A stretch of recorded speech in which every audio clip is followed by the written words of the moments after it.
신약성경 베드로후서 1장 8절부터 11절까지 말씀 우리 한 절씩 교독하겠습니다. 8절부터 11절 교독하겠습니다. 이런 것이 너에게 있어 흡족한즉 너희로 우리 주 예수 그리스도를 알기에 게으르지 않고 열매 없는 자가 되지 않게 하려니와 이런 것이 없는 자는 맹인이라 멀리 보지 못하고 그의 옛죄가 깨끗하게 된 것을 잊었느니라. 그러므로 형제들아 더욱 힘써 너희 부르심과 택하심을 굳게 하라. 너희가 이것을 행한즉 언제든지 실족하지 아니하리라. 이같이 하면 우리 주 곧 구주 예수 그리스도의 영원한 나라에 들어감을 넉넉히 너희에게 주시리라. 아멘. 여러분, 노래에 화음이 더해지면 더 풍성하고 아름다운 그런 노래가 되지요. 그죠? 마치 노래에 화음이 더해지듯이 신성한 성품에 참여하는 자가 되는 것은 우리의 성품에 아름다운 화음이 더해지는 것과 같습니다.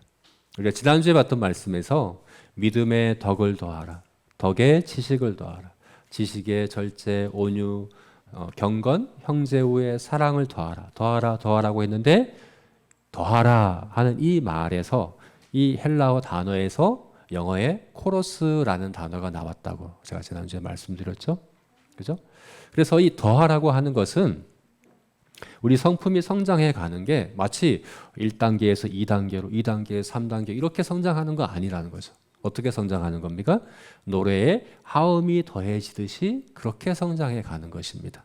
그래서 조화와 균형이 중요한 거죠. 우리 성품은 그렇게 성장합니다. 조화와 균형이 화음이 더해지듯이 더해지면서 성장해 가는 것이죠. 그래서 8가지 그 덕목들을 둘로 나눠봤죠.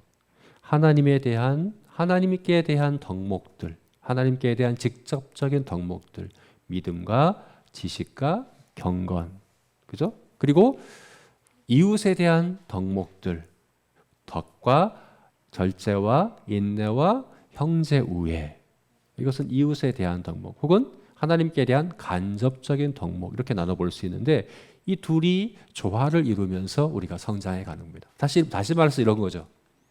하나님을 사랑하는 그런 우리들의 성품에 이웃을 향한 사랑이 코러스로 더해지는 것. 그러면서 우리가 성장하는 거죠. 또한 이웃을 향한 그 사랑에 하나님을 향한 사랑이 코러스로 화음으로 더해지는 것. 그래서 점점 더 풍성해지고 아름다워져서 나중에는 웅장한 합창과 같은 그게 마지막 사랑이에요. 사랑이라고 하는 덕목은 하나님을 향한 사랑과 이웃을 향한 사랑이 하나로 합쳐져서 아주 웅장하고 아름다운 그런 노래가 완성되어 가는 것. 그게 바로 우리가 하나님의 성품, 신성한 성품에 참여하는 자가 되는 것이다 라고 우리 지난주에 나눴습니다. 나는 하나님을 향한 경건에서는, 하나님을 향한 믿음에서는 탁월하고 거기에서는 자신이 있다 하면서도 이웃에 대한 덕을 끼치고 형제 우애하고 또 칭찬받고 하는 그런 이제 이웃에 대한 그 덕목에 있어서는 부족하다고 한다면 그것은 불협화음입니다. 또 마찬가지로 이웃에 대해서는 헌신하고 잘 섬기고 또 칭찬받기도 하고 덕을 끼치긴 하는데 하나님께 대한 믿음과 지식과 경건에 있어서는 소홀하다고 한다면 그것도 역시 듣기 싫은 지독한 그런 불협화음이라고 볼 수 있죠. 우리가 하나님을 기쁘시게 하고 또 세상에 하나님의 그 아름다운 덕을 선전하는 자가 되기 위해서 이런 조화와 균형을 잘 이뤄가는 우리들의 성품이 되어야겠죠. 하나님을 향한 사랑과 이웃을 향한 사랑이. 내가 나를 생각할 때 난 혹시 불협화음이 있지 않은가? 그럼 난 지금 어디에 더 덕을 더 더함으로 조화를 이루어야 될까? 우리 자신들을 돌아봤으면 좋겠습니다. 자, 그런데 그렇게 8가지 덕을 조화와 균형 가운데 더하여서 아름답게 성장해가는 성품이 되기 위해서 우리는 어떻게 해야 됩니까?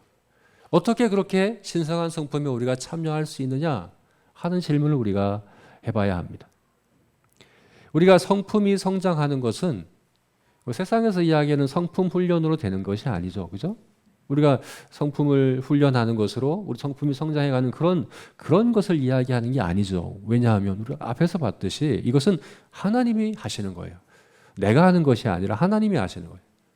우리 주님께서 경건과 생명에 속한 모든 것을 주셨고 우리를 그 영광과 도구로 부르셨고 보배로운 복음을 우리에게 들려주셨고 그리고 신성한 성품에 참여하는 자가 되게끔 하셨습니다. 하나님이 우리 주님이 하셨습니다. 주님이 하셨기 때문에 가능한 거죠. 그죠? 그러나 다른 한편으로 우리가 해야 합니다. 더욱 힘써서 더해라. 우리가 노력해야 될 부분도 있습니다. 그러면 하나님이 하신 것이며 또한 내가 또 노력하는 것이다. 이것을 어떻게 우리가 조화롭게 이것을 우리에게 적용시켜서 나의 성품을 성장시켜 갈까? 구체적으로 어떻게 하는 걸까? 단순히 내가 노력한다고 되는 것이 아닌데 하나님이 하신 것을 의지하며 또 그것을 믿으며 하나님이 나를 통해서 그 일을 하시도록 어떻게 이 일을 이뤄갈까 하는 이런 질문을 우리가 하게 되는 거죠. 오늘 우리가 읽은 본문은 바로 거기에 대한 말씀입니다. 오늘 8절은 이렇게 시작하고 있죠. 이런 것이 너희에게 있어 흡족한즉. 여기서 말하는 이런 것이 어떤 겁니까? 바로 앞에서 얘기했던 8가지 덕목들이죠. 이런 8가지 덕목이 너희에게 있고 흡족하다. 흡족하다는 이 말은 다른 성경을 보게 되면 넉넉하다, 풍성하다 그런 말이죠. 이 하음이 더해져서 넉넉하고 풍성하고 아름답게 그렇게 우리의 성품이 그렇게 성장하면 이 얘기예요. 그렇게 성장한 사람은 이어지는 이제 말씀에서 그렇게 성장한 사람은 어떤 특징들이 있는가에 대해서 이야기를 하는 거죠. 또 다시 말하면 어떤 특징들이 있을 때 어떤 모습들이 있을 때 이런 성장이 가능한가에 대해서 오늘 8절부터 11절까지 말씀에서 우리에게 교훈해 주고 있는 겁니다. 3가지로 우리가 정리해 볼 수 있습니다. 8절 말씀에서는 게으르지 말고 열심을 내어라. 그리스도를 아는 일에 게으르지 않고 열심을 내어라. 9절 말씀에서는요. 옛 죄가 깨끗하게 된 것을 잊지 말고 기억하라 하는 것이죠. 10절 말씀에서는요. 너희 부르심과 택하심을 굳게 하라. 이것을 정리해 보면 열심을 내라, 기억하라, 굳게 하라. 이렇게 우리에게 말해주고 있습니다. 이것을 우리가 이제 나눠볼 텐데요. 순서를 좀 바꿔서 기억하라 하는 것부터 우리가 좀 봤으면 좋겠습니다. 어떻게 우리가 이 신성한 성품에 참여하는 자로 우리 성품이 성장해 갈까? 먼저 우리는 기억해야 합니다. 9절 말씀 함께 읽어볼까요? 9절 말씀 다시 한번 읽어보겠습니다. 시작. 이런 것이 없는 자는 맹인이라 멀리 보지 못하고 그의 옛죄가 깨끗하게 된 것을 잊었느니라. 이런 것이 없는 자. 여기서 말하는 이런 것이 뭡니까? 8가지 덕목들이죠. 8가지 덕목의 그 성품의 성장. 우리 성품이 하나님의 성품으로 하나님의 성품에 참여한 자로 성장해 가는 그 8가지 덕목이 없는 자. 그런 성품의 성장이 없는 자. 그 사람들은 왜 없습니까? 그 원인이 뭡니까? 뭐라고 얘기합니까? 맹인이라 멀리 보지 못하고 보지 못하기 때문이다 라고 이야기하는 겁니다. 맹인이다 멀리 보지 못한다. 사실은 맹인이다 하는 것과요 멀리 보지 못한다 하는 것은 좀 다르잖아요. 멀리 보지 못한다는 건 근시라는 것이니 근시안이라는 것이거든요. 근시안과 맹인은 사실은 좀 다른 차원인데 이걸 같이 묶어서 이야기를 하고 있습니다. 왜냐하면 사실 같은 의미이기 때문이죠. 여기서 얘기하고 있는 맹인은 영적인 것에 대한 맹인이죠. 다른 것들은 보는데 우리 세속적이고 세상적이고 또 우리가 눈앞에 있는 것들은 잘 보는데 영적인 진리에 대해서는 보지 못하는 맹인. 그래서 선택적 맹인이라는 거죠. 모든 걸 보지 못하는 게 아니라 멀리 보지 못한다는 것도 마찬가지입니다. 가까이 있는 건 봅니다. 그러나 멀리 있는 것은 보지 못합니다. 멀리 있는 게 뭘까요? 바로 영적인 진리, 복음을 이야기하는 거죠. 그것을 보지 못하는, 그래서 맹인이고 근시 아니기 때문에 이러한 것들을 열매로 맺지 못한다. 이렇게 얘기하는 거예요. 그러면 이 영적인 맹인과 근시 아니라는 것은 그것은 어디서 비롯됐을까? 그것을 또 설명하고 있습니다. 뭐라고 얘기합니까? 그의 옛죄가 깨끗하게 된 것을 잊었느니라. 잊었기 때문이다. 그의 옛죄가 깨끗하게 되었다. 예수님, 우리가 앞에 세례에서 봤죠. 예수님의 보혈로 우리의 죄가 씻어지는데, 예수님이 우리 죄인을 대신하여 죽으시고 또 심판을 받으셔서 형벌을 받으시고 부활하심으로 우리를 대표하고 우리를 대신해서 우리 죄의 값을 치르심으로 우리 죄가 깨끗하게 되었습니다. 근데 이것을 잊어버렸다는 겁니다. 이것을 잊어버렸다는 겁니다. 그래서 결국은 이 8가지 덕목들, 신성한 성품에 속한 이 덕목들을 갖지 못하고 또 성장하지 못한다라고 얘기하는 거죠. 여러분, 여기서 잊었다는 게 무슨 말일까요? 잊었다는 게 무슨 말일까요? 여러분, 성경에서 잊었다고 하는 것은 내 머리에 지식과 정보가 사라져버렸다, 잃어버렸다, 그런 의미가 아닙니다. 성경에서 잊어버렸다 혹은 기억한다 라는 의미는 정보가 없다, 지식을 잃어버렸다, 까맣게 잊어버렸다, 무슨 말인지 도무지 모르게 됐다, 이런 의미가 아닙니다. 하나님께서 이렇게 말씀하시잖아요. 내가 너희 죄를 다시는 기억지 아니하리라. 하나님께서 이렇게 말씀하십니다. 다시는 너희 죄를 기억하지 않겠다. 이게 무슨 말일까요? 하나님이 우리의 죄에 대한 지식과 정보를 다 지워버린다는 말입니까? 다 잊어버린다는 얘기입니까? 그 지식과 정보를 다 잃어버린다는 의미가 아니죠. 하나님은 전지하시고 전능하신 분이시죠. 우리 죄를 잃어버릴 수 없습니다. 그 기억을, 그 정보를, 그 지식을 잃어버리실 수 없습니다. 하나님이 내가 너희 죄를 다시 기억하지 않겠다라고 하시는 말씀은 그런 의미가 아니라 너희 죄를 근거해서 너희 죄를 통하여 더 이상 너희를 보지 않겠다라는 의미죠. 그죠? 우리를 바라보실 때, 우리를 대하실 때 너희 죄에 근거해서 너희 죄를 통하여서 보지 않겠다라는 말입니다. 그래서 여러분, 이것은 보는 것과 깊은 관련이 있습니다. 기억하는 것과 보는 것은 아주 깊은 관련이 있습니다. 그래서 여기서 맹인이다, 멀리 보지 못한다, 잊어버렸다, 기억하는 것과 보는 것을 함께 우리에게 이야기해 주고 있는 것이죠. 다시 말해서 우리 옛죄가 깨끗하게 된 것을 잊어버렸다는 것은 어떤 상태를 이야기하는 겁니까? 단순히 그 지식과 정보가 없다는 이야기가 아니라 내 옛죄가 깨끗하게 되었다는 그 진리에 근거해서 바라보지 못한다는 거죠. 그것에 근거해서 그런 관점으로 주변과 또 사람들과 세상과 내가 마주하는 모든 문제들을 바라보는 그 관점을 잃어버렸다 하는 것입니다. 그래서 그것을 맹인이다, 멀리 바라보지 못하는 근시안이다 라고 얘기하는 거죠. 나는 예수님께서 나를 대신해 십자가에 죽으신 걸 알아요. 내가 분명 알고 그것을 내가 인정하고 나 알아, 이렇게 이야기하면서도 실제로 내가 살아가면서 마주하는 모든 문제와 모든 환경과 모든 것들을 바라볼 때는 그것에 근거해서 행동하지 않아요. 내 옛죄가 깨끗하게 되었다는 것에 근거해서 행동하지 않아요. 그럼 어떻게 합니까? 맹인으로서 그리고 근시안으로서. 우리는 본성적으로 맹인이고 근시안입니다. 우리가 구원받았다고 해도 우리는 원래부터 맹인이고 근시안이었습니다. 안경을 써야 합니다. 우리가 구원받았다고 해서 당장에 우리 눈이 밝아져 가지고 안경을 벗고도 잘 볼 수 있는 게 아니에요. 복음의 안경을 쓰지 않으면 우리는 다시금 맹인이 되고 근시안에 빠질 수밖에 없는 그런 우리들입니다. 복음, 옛죄에서 깨끗하게 되었다고 하는 이 복음을 잊어버리면, 이것을 우리 바라보는 관점에 적용하는 일들을 잊어버린다고 한다면 우리는 다시금 맹인이 되고 또 근시안이 되어버릴 수 없다 하는 것을 오늘 본문이 이야기해 주는 것이죠. 여러분, 그래서 우리가 신성한 성품에 참여하는 자가 되기 위해서 복음의 안경을 써야 합니다.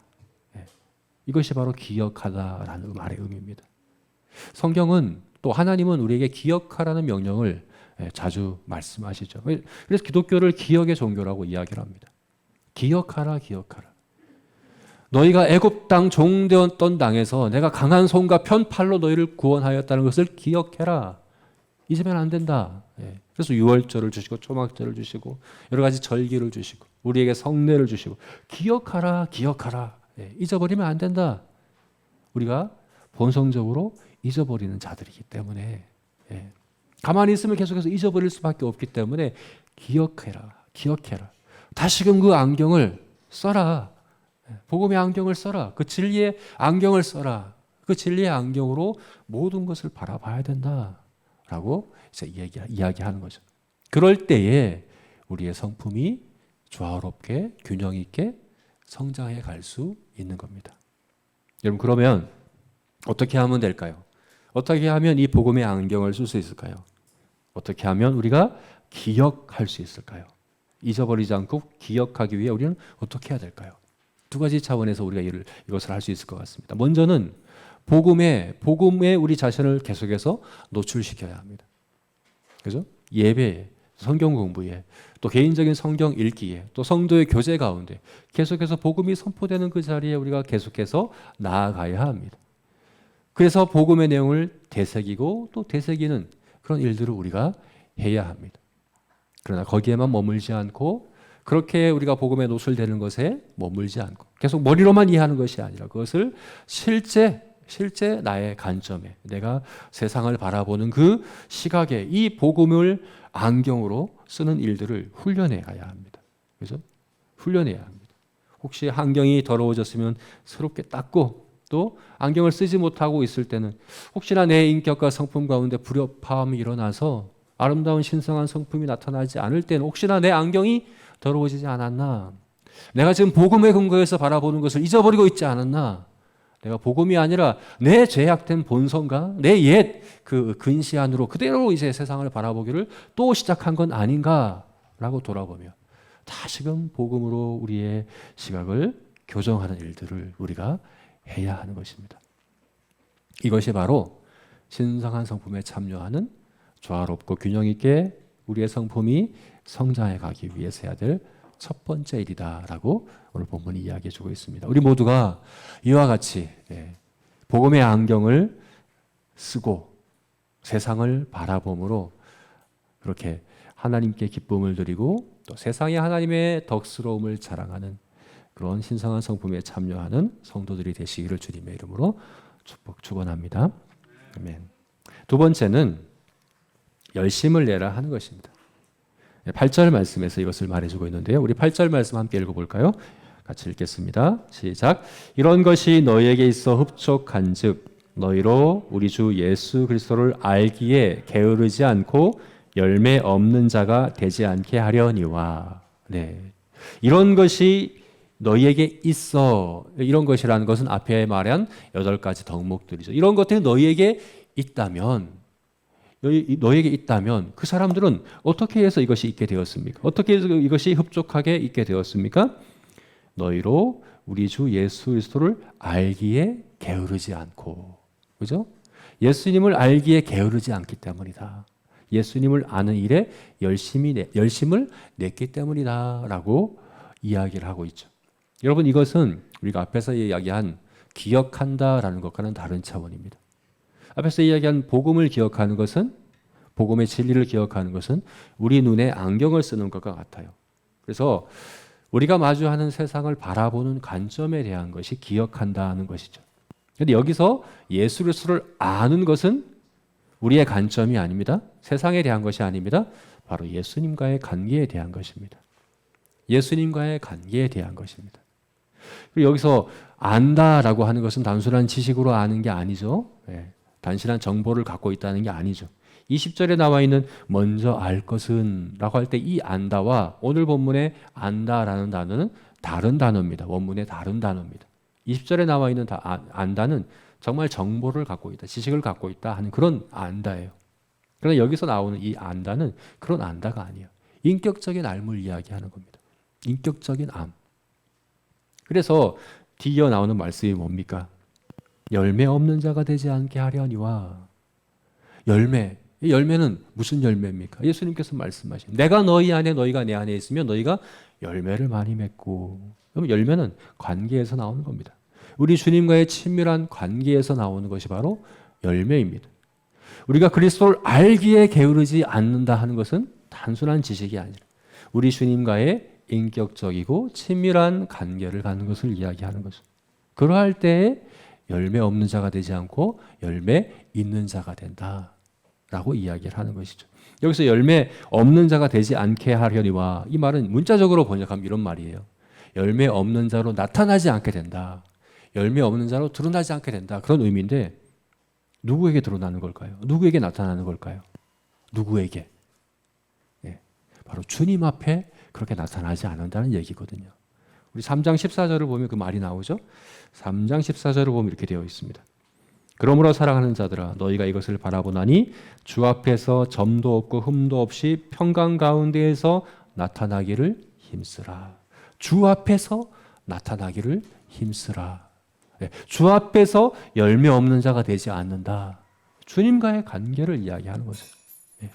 자, 계속해서 말씀드린 것처럼 구약 성경에 아담이 하와를 알매 잉태하여 아들을 낳았다. 알매.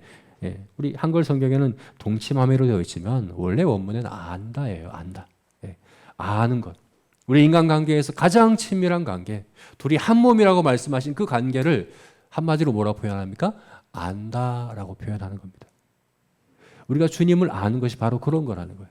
그냥 머리로만 아는 게 아니라 가장 친밀한 관계, 내가 너희 안에, 너희가 내 안에와 있는 그 완전한 연합을 이루는 그런 친밀한 관계, 그걸 뭐라고 그런다고요? 안다라고 얘기를 하는 겁니다. 우리 그리스도를 아는 일에 게으르지 않는다. 우리 주님과의 친밀한 관계에 열심을 낸다. 그래서 열매를 맺게 된다라고 이렇게 말씀하는 거죠. 그래서 이 8가지 덕목들은 우리 주님을 알고자 힘쓰는 자, 주님을 아는 일에 열심을 내는 성도들이 맺게 되는 열매입니다. 그러므로 우리가 이것을 어떻게 맺어야 합니까? 어떻게 이 열매를 맺을 수 있습니까? 어떻게 이 성품의 아름다운 열매들을 우리가 맺었습니까? 주님을 아는 일에 열심을 내야 합니다.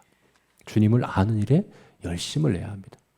이것은 단순히 머리로만 정보로만 아는 것이 아니라 우리 전인격으로 내 지식과 내 감정과 내 의지와 내 모든 마음과 내 모든 것을 다해서 주님을 알고자 힘쓰는 것입니다. 주님을 사랑하고 주님을 의지하고 주님께 가까이 하고 주님과 동행하고 주님께 순종하고 하는 그런 노력들을 해가는 것이죠. 감사한 것은 우리가 주님을 가까이 하면 주님은 우리를 가까이 하시겠다 약속하셨습니다. 우리가 주님을 찾으면 주님께서는 우리에게 그 얼굴빛을 나타내시고 또 우리에게 친밀히 하시겠다고 약속하셨습니다. 새벽 별과 같이 일정하게 그렇게 하시겠다고 약속하셨습니다. 그러면 우리가 열심을 내면, 우리가 주님을 알고자 하면, 주님을 가까이 하고자 하면, 주님을 인정하면, 주님을 따르고자 하면 주님은 우리에게 가까이 하시고 또 우리와 함께 하시겠다고 약속하셨습니다. 우리에게 열심 내라 말씀하시는 것이 바로 그 약속 때문입니다. 우리가 이 약속을 믿음으로 주님을 가까이 하는 우리가 되었으면 좋겠습니다. 일상 가운데 주님을 인정하고 또 주님께 더 가까이 하고자 열심을 내는 우리가 됨으로 그런 풍성한 열매를 맺는 우리 모두가 되기를 주님의 이름으로 축원합니다. 네, 마지막 세 번째로 굳게 하라, 굳게 하라. 10절 말씀에서 우리가 볼 수 있습니다. 우리 10절 말씀 함께 읽어볼까요? 같이 읽겠습니다. 시작. 그러므로 형제들아 더욱 힘써 너희 부르심과 택하심을 굳게 하라. 너희가 이것을 행한즉 언제든지 실족하지 아니하리라. 굳게 하라. 뭘 굳게 하라고요? 부르심과 택하심을 굳게 하라. 부르심과 택하심을 굳게 하라. 여러분 이것은 앞에서 이야기한 기억하라, 열심을 내라와 다른 차원입니다. 기억하라는 것은 어떤 뭐에 대한 것이었습니까? 우리의 관점에 대한 것이죠. 그죠? 우리가 바로 안경, 복음의 안경을 쓰고 멀리 보지 못하고 맹인이 되지 않는, 그죠? 우리 복음의 안경을 쓰는 우리 관점에 대한 거예요. 우리가 세상과 또 우리가 마주하는 문제들을 바라볼 때 어떻게 바라보느냐에 대한 것이 기억하라에 대한 기억하라는 그 말씀이었습니다. 또 열심을 내라고 하는 것은 관계의 차원이었습니다. 주님과의 관계의 차원에서 우리가 열심을 내야 된다라고 이야기한 거죠. 여기서 굳게 하라고 하는 것은 또 다른 차원입니다. 이것은 뭐에 대한 겁니까? 우리들의 정체성에 대한 겁니다. 나의 정체성에 대한 겁니다. 성도의 정체성에 대한. 여러분들은 스스로를 어떻게 생각하십니까? 나는 누구라고 생각합니까? 나는 어떤 존재입니까? 나의 정체가 뭡니까? 성경은 우리에게 말씀합니다. 너희는 부르심을 받고 택하심을 받은 자들이다. 우리가 앞에서 베드로 전서에서 이 말씀을 봤던 거 기억하십니까? 너희는 택하신 족속이다. 너희는 어두움 가운데서 부르심을 받은 자들이다. 예, 베드로 전서 우리가 작년에 봤는데 베드로 전서가 5장까지 있는데요. 2장 12절까지가 주제가 뭡니까? 성도의 정체성입니다. 기억하십니까? 핍박받는 고난 가운데 있는 성도들을 위로하기 위한 위로의 서신이 베드로 전서거든요. 근데 베드로 전서에서 베드로 사도가 고난 가운데 있는 성도들을 어떻게 위로합니까? 가장 먼저 그가 이해하는 건 뭡니까? 그들의 정체성을 일깨우는 겁니다. 여러분, 우리가 핍박을 이기고 고난을 이기고 그 가운데 실족하지 않고 넘어지지 않는 길은 뭡니까? 우리가 누구인지를 바르게 깨닫는 겁니다. 우리가 누구인지를 바로 아는 겁니다. 그것을 굳게 하는 것입니다. 우리는 세상이 우리를 평가하는 대로 우리를 이해하면 안 됩니다. 세상의 잣대로 우리를 이야기하는 대로 우리 자신을 그렇게 생각하기 시작하면 우리는 반드시 실족할 수밖에 없습니다. 그렇지 않습니다. 성경은, 하나님은 우리를 너희는 택하신 족속이다. 너희는 부르심을 받은 자들이다. 라고 분명히 이야기를 해주고 있습니다. 그런데요, 이 순서가 보십시오. 택하심과 부르심이라고 하지 않고 뭐라고 이야기합니까?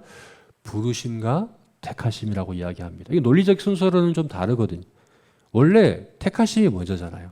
하나님이 우리를 택하심을 먼저 택하시고 그 다음에 부르시는 것이 원래 순서적으로 볼 때는 택하심이 먼저인데 여기서는 부르심을 먼저 이야기합니다. 너희 부르심과 택하심을 굳게. 왜 이렇게 순서를 바꿨을까요? 하나님이 우리에게 하실 때에는 택하심이 먼저예요. 그런데 우리가 경험하는 건 어떻습니까? 우리는 먼저 부르심을 경험합니다. 그리고 이후에 하나님이 택하셨다는 것을 깨닫습니다. 그래서 우리 입장에서 이것을 이야기해 주고 있습니다. 굳게 하는 것은 바로 우리들의 입장에서 우리가 해야 되는 일이기 때문입니다. 하나님이 우리를 택하시고 부르셨다고 해도 우리가 내 스스로가 이것을 굳게 하는 일들을 내가 해야 된다라고 이야기를 하는 것이죠. 이것이 바로 구원의 확신에 대한 거죠. 구원은 하나님이 하시는 일이지만 구원의 확신은 나의 노력과 나의 수고가 반드시 있어야 하는 거죠. 나의 열매가 있어야지 구원의 확신을 가질 수 있는 것이죠. 그러할 때 우리는 실족하지 않을 수 있습니다. 베드로전서가 이야기한 것처럼 베드로전서의 3분의 1을 성도의 정체성을 일깨우는데 할애했습니다. 나머지 3분의 2는 세상에서 너희가 선을 행하라는 것을 다 이야기했. 그게 베드로전서였습니다. 오늘 베드로후서에서도 베드로와 사도가 또 이야기합니다. 너희가 이런 신성한 성품에 참여하는 자가 되기 위하여 이런 8가지 이 덕목들을 너희가 풍성하게 더하는 자가 되기 위해서 너희가 누구인지를 깨닫고 그것을 굳게 하고 거기서 흔들리지 마라. 다른 것에 귀 기울이지 말고 하나님이 너희에게 어떻게 이야기하시는가를 그것을 굳게 해라. 그것을 굳게 붙잡아라 라고 말씀하는 거죠. 우리는 부르심을 받은 자들입니다. 우리는 택하심을 받은 자들입니다. 이 말은 그 무엇도, 그 어떤 피조물도, 그 어떤 문제도 그 아버지의 사랑에서 우리를 끊을 것이 없다는 이야기입니다. 하나님이 우리를 부르시고 택하셨다고 한다면 그 무엇도 우리를 흔들 수 없습니다. 우리 이미 승리한 자들입니다. 오직 내가 스스로 실족하지만 않으면 됩니다. 우리의 싸움은 세상을 이기고 세상을 정복한 그런 싸움 아닙니다. 세상은 이미 패한 적입니다. 우리는 다만 실족하지만 않기만 하면 됩니다. 사단이 우리를 넘어뜨리는 유일한 방법은 뭡니까? 우리 스스로의 정체성을 잊어버리고 내가 누구인가를 잊어버리고 세상의 잣대를 따라 세상의 평가를 따라 나를 그렇게 초라하고 약하게 그렇게 여기는 그게 바로 우리가 실족하게 되는 유일한 길이라는 것이죠. 오늘 본문에서 이야기하는 겁니다. 너희 부르심과 택하심을 굳게 해라. 이것을 행한즉 언제든지 실족하지 않겠다. 실족하지 않는다. 그리고 실족하지만 않으면 우리는 성품에 성장할 수 있습니다. 실족하지만 않으면 우리의 정체성을 굳게 하기만 하면 우리는 저절로 하나님의 성품에 참여하는 자로 성장해 갈 수 있게 된다라고 이야기를 하고 있는 것입니다. 네, 여러분, 세상을 바라보는 관점에 있어서 복음의 안경을 써야 합니다. 주님과의 관계에 있어서 열심을 내야 합니다. 나 자신의 정체성에 있어서 굳게 해야 합니다. 그러할 때 우리는 신성한 성품에 참여하는 자가 될 수 있습니다. 11절 말씀이 또 놀라운 말씀이죠. 11절 말씀 어떻게 이야기하나 볼까요? 같이 읽겠습니다. 이같이 하면 우리 주 곧 구주 예수 그리스도의 영원한 나라에 들어감을 넉넉히 너희에게 주시리라. 여러분, 여기서 주시리라라는 이 표현이요, 굉장히 특별한 표현입니다. 이 표현이요, 앞에서 이야기한 더한다라는 단어와 같은 단어입니다. 우리 한글 성경에는 다른 단어로 기록되어 있지만, 번역되어 있지만, 앞에서 너희가 더하라, 더하라, 더하라. 다시 말해서 코러스를 넣는다 할 때 그 표현이죠. 그 표현과 같은 표현이에요. 다시 말해서 하나님이 코러스를 더하신다는 이야기입니다. 뭐를요? 그리스도의 영원한 나라에 들어감을 넉넉하게, 풍성하게 너희에게 화음을 넣어주겠다. 이런 이야기죠. 베드로 사도는 이것을 아주 특별한 이 단어를 다시 여기서 사용하고 있습니다. 왜 이렇게 했을까요? 결국에 우리가 세상을 향한 관점을 복음의 안경을 써서 교정하고 또 우리 주님과의 관계에서 열심을 내고 나 자신의 정체성에서 나를 굳게 하고 하는 이 모든 일들을 우리가 하지만 결국에는 하나님께서 우리를 통하여 더하시겠다라는 말입니다. 우리가 하지만 사실은 하나님이 하시겠다는 겁니다. 우리의 그 열심을 통해서 우리가 하는 그 수고를 통해서 하나님이 그 하나님의 구원을 더해 주시겠다, 화음으로 넣어 주시겠다 하는 그런 약속을 마지막으로 또 우리에게 이렇게 약속해 주고 있는 것입니다. 우리가 이와 같은 믿음으로 하나님의 이 약속을 믿음으로 기억하고 열심을 내고 굳게 함으로 신성한 성품을 흡족하게, 풍성하게, 넉넉하게 우리 가운데 더하는 우리 모두가 되시기를 주님의 이름으로 축원합니다. 아멘. 함께 기도하시겠습니다.